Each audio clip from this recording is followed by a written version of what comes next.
नमस्कार। मेरा नाम डॉक्टर अवधेश खरे है। मैं एडवेंचर के इस एपिसोड में आपका स्वागत करता हूं। आज हम एकेडमिक बैंक ऑफ क्रेडिट के बारे में चर्चा करेंगे। एकेडमिक बैंक ऑफ क्रेडिट एक राष्ट्रीय स्तर की सुविधा है। यूजीसी के 28 जुलाई 2021 के नोटिफिकेशन के अनुसार मैं ये एपिसोड तैयार कर रहा हूं। जिन्हें डिटेल में जानकारी चाहिए हो, कृपया वो नोटिफिकेशन देखें। ये देश भर के उच्च शिक्षा संस्थानों में छात्रों के लिए पाठ्यक्रम में फ्लेक्सिबिलिटी, इंटरडिसिप्लिनरी, मल्टीडिसिप्लिनरी एजुकेशन और मोबिलिटी को बढ़ावा देता है। ये एक प्रॉपर क्रेडिट ट्रांसफर मैकेनिज्म प्रदान करता है और छात्रों को स्वयं अपना मार्ग चुनने में सुविधा प्रदान करता है, परमिशन प्रदान करता है। ये छात्रों को degree, diploma, PG diploma etcetera प्राप्त करने की सुविधा देगा, जो मल्टीपल एंट्री और मल्टीपल एग्जिट प्रणाली के सिद्धांत पर काम करेगा। ये छात्रों को कभी भी, कहीं भी और किसी भी लेवल पर सीखने के आधार पर अपनी पढ़ाई जारी रखने के लिए करने की सुविधा प्रदान करेगा।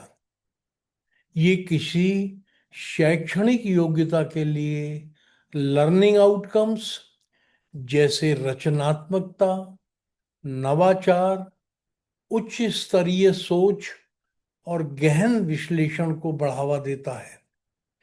एबीसी छात्रों को महत्वपूर्ण ऑटोनॉमी, किसी प्रोग्राम के लिए कोर्सेज का चुनाव, पाठ्यक्रम में फ्लेक्सिबिलिटी, आकर्षक पाठ्यक्रम विकल्प और कई संस्थानों में मोबिलिटी, इंटर इंस्टीट्यूशनल मोबिलिटी प्रदान करेगा।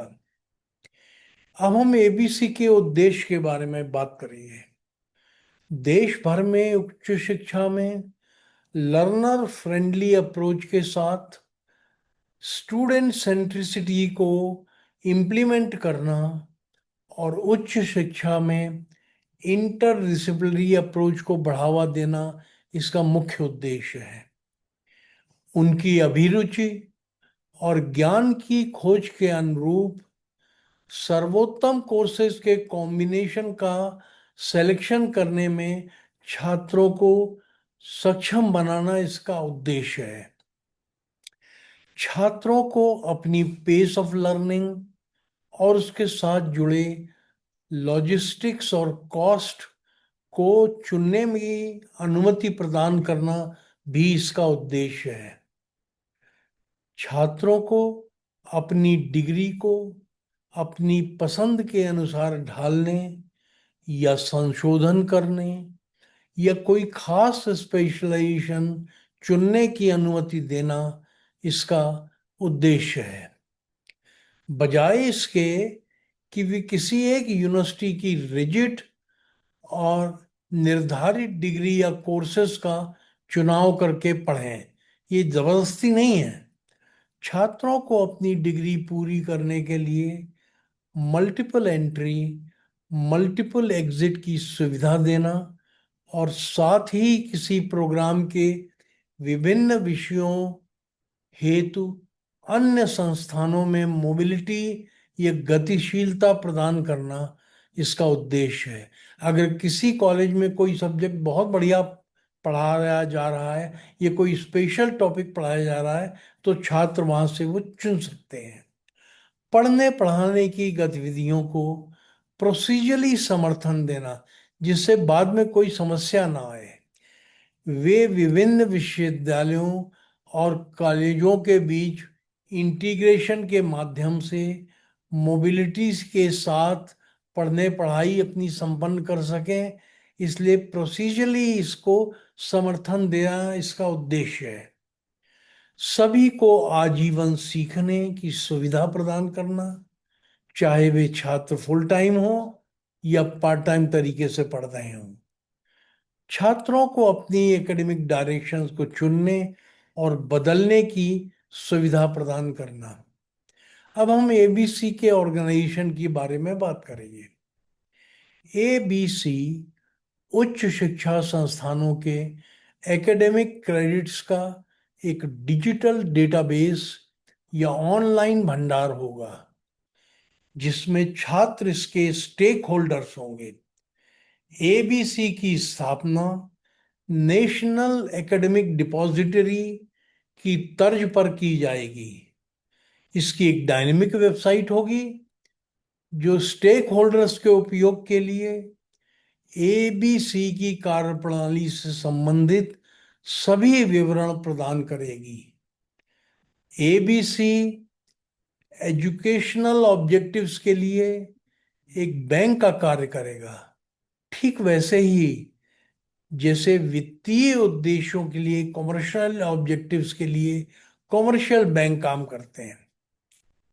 इसमें छात्र एकेडमिक स्टेक होल्डर्स होंगे, जिन्हें एबीसी विभिन्न प्रकार की सेवाएं प्रदान करेगा, जैसे credit verification, credit accumulation, credit transfer, credit redemption और डिग्री का प्रमाणीकरण आदि।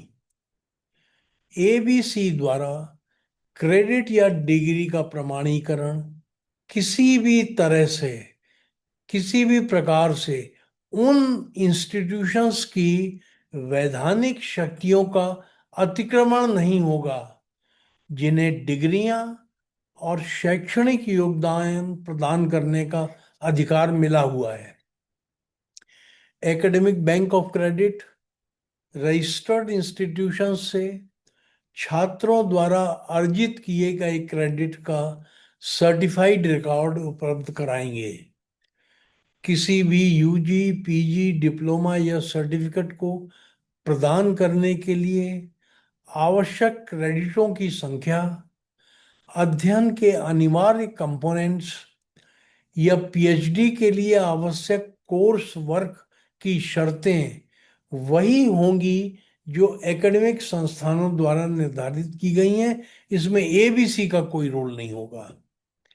एबीसी प्रत्येक छात्र को डिजिटल रूप से एक पर्सनल एकेडमिक बैंक अकाउंट खोलने की सुविधा प्रदान करेगा और अकाउंट होल्डर को एक यूनिक आईडी प्रदान की जाएगी।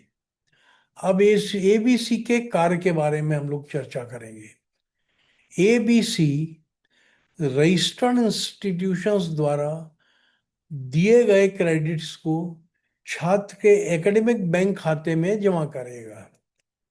एबीसी कोर्स क्रेडिट के जुड़े किसी भी दस्तावेज को सीधे छात्रों से एक्सेप्ट नहीं करेगा।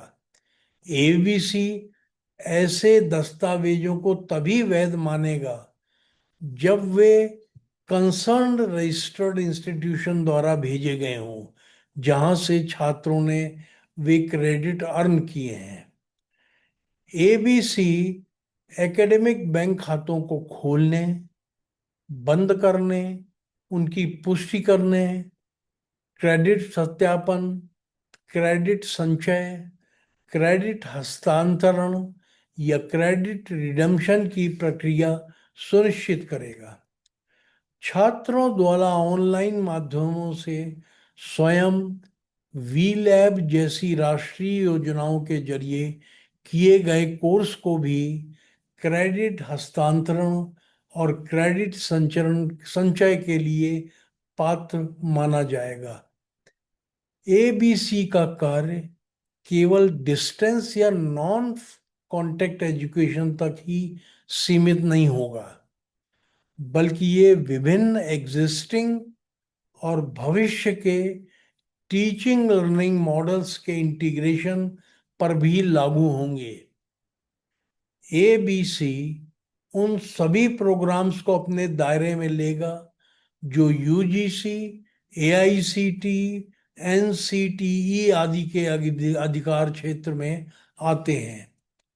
सभी कोर्स के लिए पाठ्यक्रम सामग्री, शैक्षिक तकनीकों, निरंतर मूल्यांकन विधियों, कंटिन्यूअस असेसमेंट मेथड्स और मूल्यांकन के नए तरीकों से संबंधित नियम रजिस्टर्ड संस्थान द्वारा तय किए जाएंगे और ये एनईपी के अनुरूप होंगे। इसमें एबीसी का कोई रोल नहीं होगा। एबीसी में अर्जित और जमा किए गए क्रेडिट्स डिग्री, डिप्लोमा वगैरह प्राप्त करने और भुनाने के उद्देश्य से वैध माने जाएंगे। रजिस्टर्ड संस्थान छात्रों को निर्धारित पाठ्यक्रम से अलग अर्न किए गए क्रेडिट के बदले कोई डिप्लोमा या सर्टिफिकेट भी दे सकते हैं।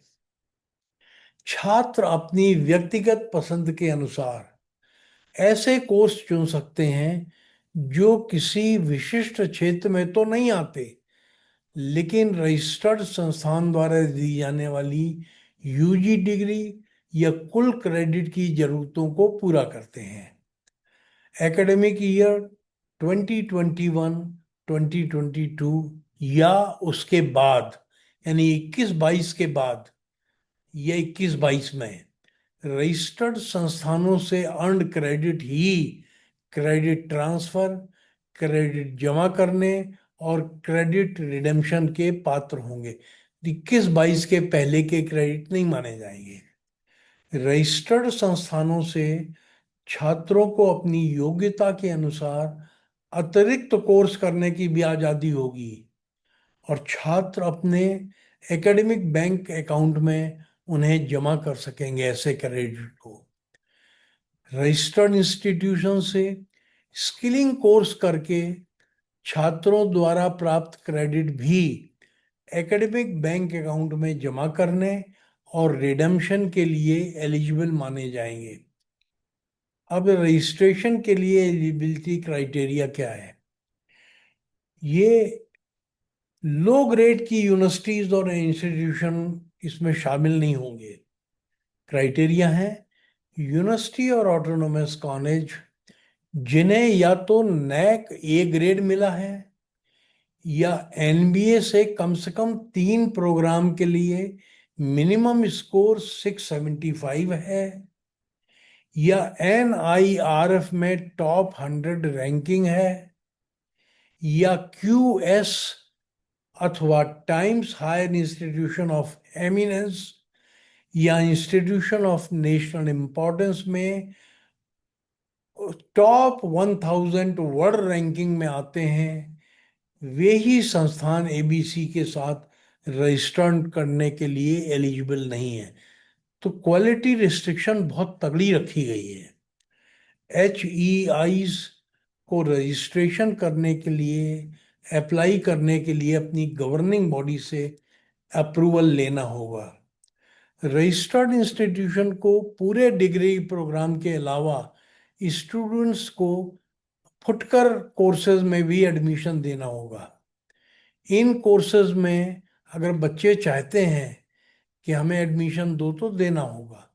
इन कोर्सेज में ज़रूरी इंफ्रास्ट्रक्चर होने पर सुपर न्यूमरी सीट रखने की इजाज़त होगी, बशर्ते कंसर्न प्रोफेशनल बॉडी से पहले से मंजूरी मिली हुई हो। इनके पास ऑडियो विजुअल सुविधाएं, ई resources, virtual classroom, educational infrastructure, high band internet connectivity और दूसरी सुविधाएं होना जरूरी है। प्रत्येक इंस्टीट्यूशन की वेबसाइट पर एबीसी संबंधित समस्त जानकारी, सभी रजिस्टर्ड इंस्टीट्यूशंस की लिस्ट, फैसिलिटीज को इस्तेमाल करने के लिए स्टैंडर्ड ऑपरेटिंग प्रोसीजर की जानकारी भी होगी। अब एबीसी के इम्प्लीमेंटेशन के तरीके क्या हैं? एकेडमिक बैंक ऑफ क्रेडिट असल में एक क्रेडिट बेस्ड और बहुत फ्लेक्सिबल स्टूडेंट सेंट्रिक सुविधा होगी। रजिस्टर्ड इंस्टीट्यूशन मौजूदा ऑर्डिनेंस में बदलाव करेंगे जो course registration, course requirement, interdisciplinary, multi disciplinary courses के लिए दिए जाने वाले क्रेडिट और दूसरे इंस्टीट्यूशन से उनके इंस्टीट्यूशन में या अपने इंस्टीट्यूशन से दूसरे में क्रेडिट ट्रांसफर और क्रेडिट एक्सेप्टेंस, ग्रेड का नेचर वगैरह से जुड़े हुए होंगे। सभी रजिस्टर्ड इंस्टीट्यूशंस स्टूडेंट्स को एक या एकाधिक इंस्टीट्यूशन में से कोर्स चुनने और चुने गए कोर्स का इस्तेमाल करना, अपनी डिग्री को कस्टमाइज या डिज़ाइन करने के लिए उन्हें परमिट करेंगे। तो ज़रूरी नहीं कि सारे कोर्सेज एक ही यूनिवर्सिटी से बच्चे पढ़ें। एक या एक से अधिक यूनिवर्सिटी से और कॉलेज से बच्चे पढ़ाई कर सकते हैं। लेकिन शर्त यह है कि स्टूडेंट को डिग्री, डिप्लोमा, सर्टिफिकेट देने वाले इंस्टीट्यूशन से कम 50% क्रेडिट हासिल करने होंगे। स्टूडेंट को डिग्री, डिप्लोमा, सर्टिफिकेट देने के लिए ज़रूरी कोर्सेज भी कोर एरियाज में क्रेडिट हासिल करने होंगे, उतने क्रेडिट जितने डिग्री देने वाले इंस्टीट्यूशन द्वारा निर्धारित किए गए हैं जिसमें लड़के ने इनरोलमेंट किया है। स्टूडेंट केवल अपनी पसंद और एप्टीट्यूड के हिसाब से कोर्सेज सब्सक्राइब करने के हकदार होंगे। उन्हें डिग्री देने वाले रजिस्टर्ड इंस्टीट्यूशन के पूरे डिग्री प्रोग्राम के सारे कोर्सेज को उसी यूनिवर्सिटी से पढ़ने की उन्हें कोई ज़रूरत नहीं होगी। वो अलग अलग संस्थानों से भी पढ़ाई कर सकते हैं और उनका क्रेडिट एक्यूमुलेट करके डिग्री प्राप्त कर सकते हैं। प्रत्येक रजिस्टर्ड इंस्टीट्यूशन उन सभी छात्रों को परामर्श और मार्गदर्शन प्रदान करेगा जो एबीसी के साथ एक एकेडमिक बैंक खाता खोलना चाहते हैं। ये मार्गदर्शन क्रेडिट की परिभाषा, क्रेडिट संचय, credit transfer, credit redemption, ABC को खोलने, बंद करने और वैलिडेशन के संबंध में होगा। यदि कोई छात्र किसी विशेष डिग्री, डिप्लोमा, पीजी डिप्लोमा प्रमाण पत्र को प्रदान करने के लिए किसी रजिस्टर्ड इंस्टीट्यूशन द्वारा अप्रूव्ड कुल क्रेडिट की संख्या और क्रेडिट के नेचर से संबंधित मापदंडों को वो पूरा करता है तो उस छात्र को वह उस संस्थान द्वारा उक्त डिग्री प्रदान करने के लिए एलिजिबल माना जाएगा। इसमें ये बात आड़े नहीं आएगी उसने किस इंस्टीट्यूशन से वो कोर्स किया है। अगर एकेडमिक बैंक ऑफ क्रेडिट में जमा है तो उसे स्वीकार किया जाएगा।